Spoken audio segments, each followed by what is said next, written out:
Praise God. May buntag igsoon. Okay, so today is August 10. So, sa kaduhang nga semana, no, sa Agosto. Sa iyo ako mga kaigsoon na itong iaging nga Domingo, no, kay wala ko ato kay nami giadto, no? Ay nami importante, no? Wala na ko ka nalikamot man ni nga kana ang makaabot gyud kay naang magaling ko prepare kani ako ang Sunday school karon is gi-prepare na ko ni atong August 3 pero karon na ako siya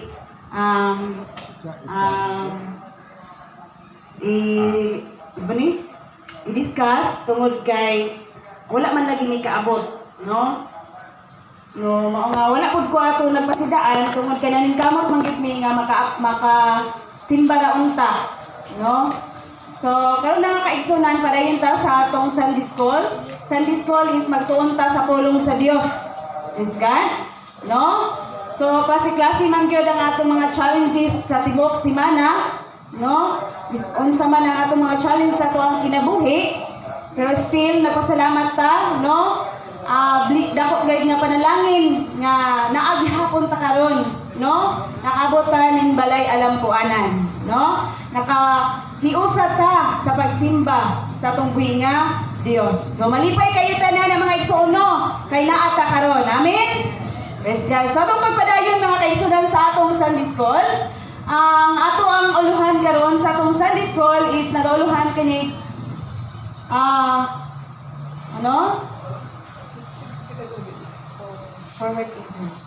forward ever. Apa tadi mo? Okay. So nagalohan kini og forward. Sa kadali lang no.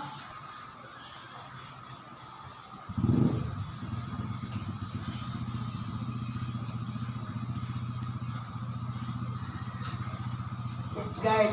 Okay, so na yun, nagalohan kini og forward ever. So bot pasabot ni mga kaigsuonan na padayon ta sa pag-uswag. Nag-uswag ba ta? Amen? Sa atong pagpangalagad, gikinahanglan bagyon ang pag-uswag. No? Gikinahanglan gyud siya nga muuswag kita. No? Padayon kita sa pag-uswag sa atong pagpangalagad. Sa man pag-uswag, no? Lisod gyud kayo. Okay. Ito may intag na ay mga challenge. Mo na yung makauswag baka ha. No? Ngayon din forward ever. So, mao kini ang mensahe karong adlaw, no? Nga ako pagadalhon nga karon nga simanahang, no? Ikaduha nga semana sa Agosto, no? Okay, so nagaingon diri sa Hope in City na atong basahon.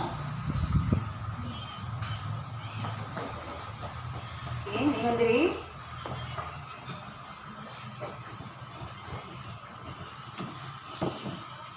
City na binag-ingon ang pulong sa Dios. Katong nagpakaputli, okay siya na, katong nagpakaputli, nag-anang pagtuo nga husto gayud sila. Okay? Ngayon siya, katong nagpakaputli, nag-anang pagtuo nga husto gayud sila. So, nagpasabot nga ang matarong magpadayon gyud sa pag-uswag. O katong lipyo o mga kasing-kasing, unang-una, mas mulig-on pagid siya. Mo no? So buot pasabot nga niyon tag matarong, no? Limpyo kasing-kasing, limpyo gunang-huna, mas mulig-on pa. No? So, dugang nga teksto nag-ingon diri sa Proverbio 4:18. Ha? Saba nagbanag sa kabuntagon, ang dalan nga gilaktan sa mga matarong mag-anak og kahayag. Hangtod nga maabot ang kabuntagon. Apan ang dalan sa mga dautan ngit-ngit pa kaysa kagabihion. Matumba sila apan dili sila makita unsay nakapadagma kanila. So yun ana mga kaigsunan, ang maayo o ang dili maayo nga ang mga matarong o dili matarong. Nag-iingon diha na ang mga matarong hayag o makit-an nila ang dalan o makit-an nila kung unsa ang ilang napandulan.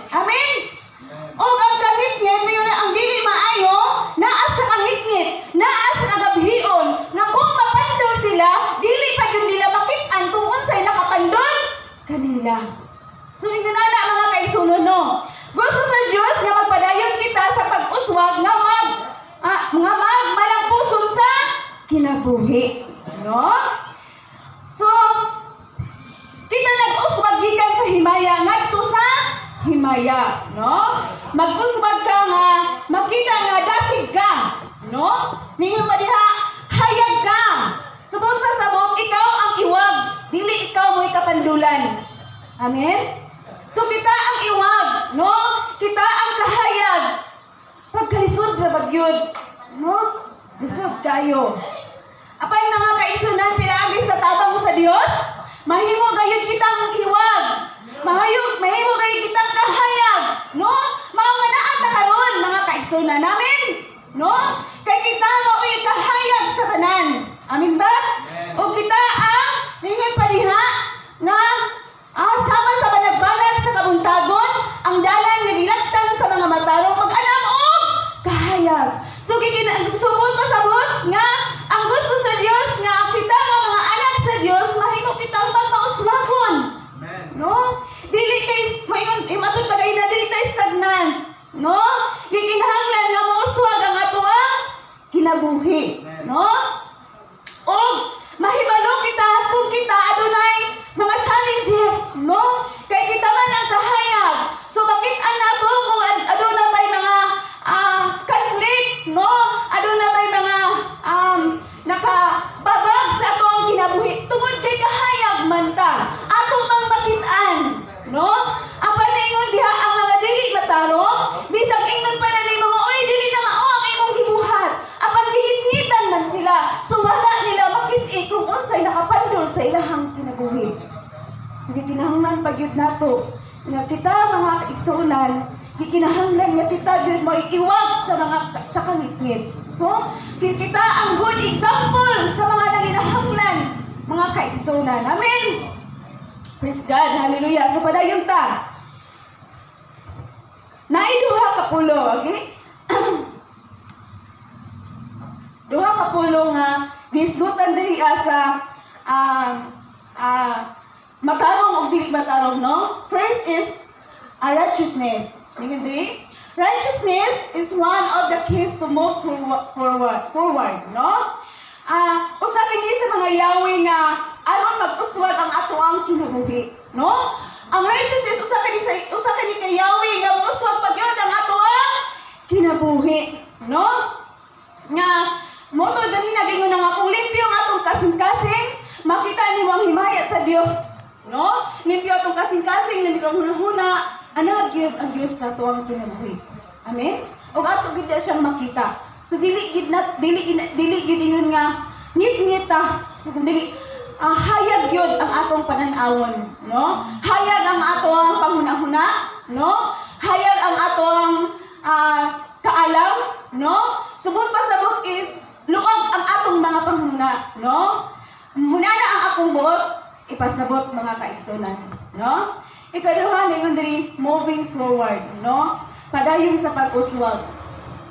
Moving forward requires honest reflection and a willingness to try something new, no?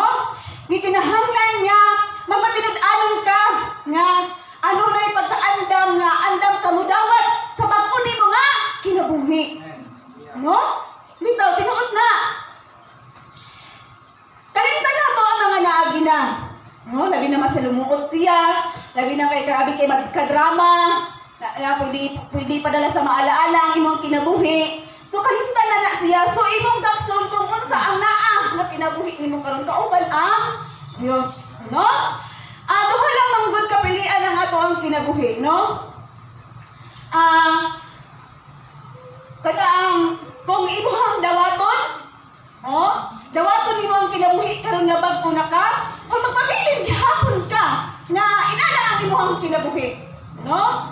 So gikinahanglan nga move forward ka, no? Move forward nga andam ka nga mudawat sa kabag-uhan sa imuhang kinabuhi, no? Dawaton gid nimo nga bag-o na imuhang kinabuhi.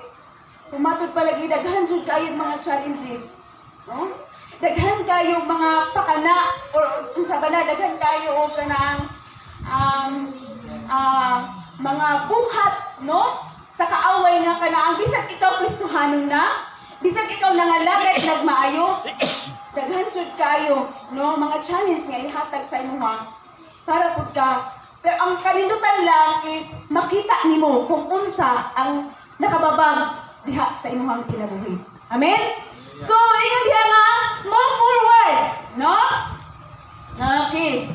So, dito sa mga pamaagi sa pagpadayon sa pag-uswag, no?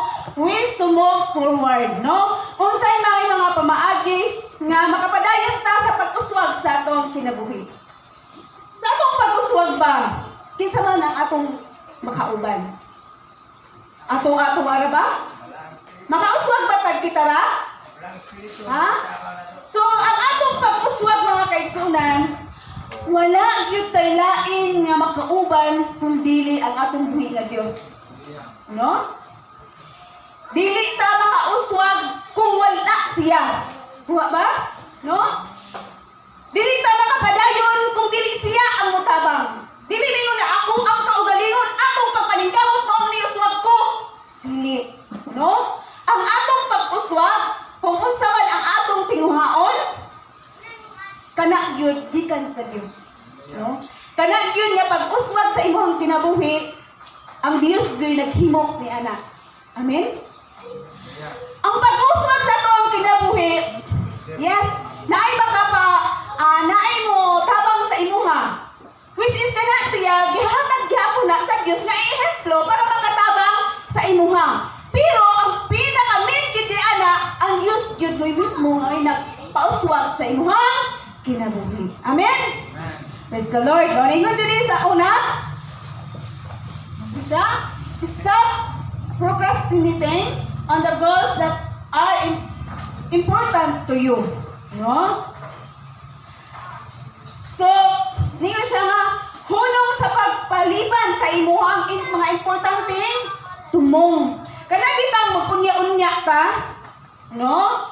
Ngayon tanga, yan ako mga lagad, uy, taas pa kay panahon. Yan ako mga lagad, uy, kay kanaang bata pa man ko. Daghan pa kayo kong mga kanaang taas pa kayo akong kinabuhi, no? Sunod na ako kanang ikaw may magbuot ba? No? So, dili na to unya-unyaon ang atong pagpangalabi na ang sa atong pagpangalagad. No? So, kung kabalo na ka, no? Kung unsa ang Dios, kung unsa ang kamatuoran, kinahanglan nga ato na dayon siyang himuon karon dayon. Amen? No? Sa atong pagbag-o, kinahanglan karon na dayon, no? Dili kay ningong tao unya na no, unya na ko magbag-o, no? Kay taas pa, no? Taas pa panahon, no? So, karon dayon mga kaigsunan, kung imong gi-check or imong gisusi, no? Ningin pagalit diha sa, no? Ningin pagalit diha sa 2 Corinto 3:5, basahin niyo. Isya susiha o hugmi ang iyong kaugalingon aron pagtino. Kung magkinabuhay ba kamo diha sa pagtuo. Di ba? Susihon nato ang atong kaugalingon, no? Kung nagbag-o ka, okay? Kung gibag-o na imo ang imong kaugalingon, kinahanglan nga ato susihon, no? Atong tan-awon, no? Ang atong kaugalingon, atong tan-awon, okay na baka ni, no? Ang ato ang kinabuhi diha sa pangalagad sa atong buhi nga Dios, no?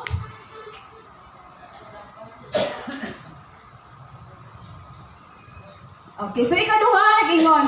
Ano yung kay Dria sa Mateo 19:30? No?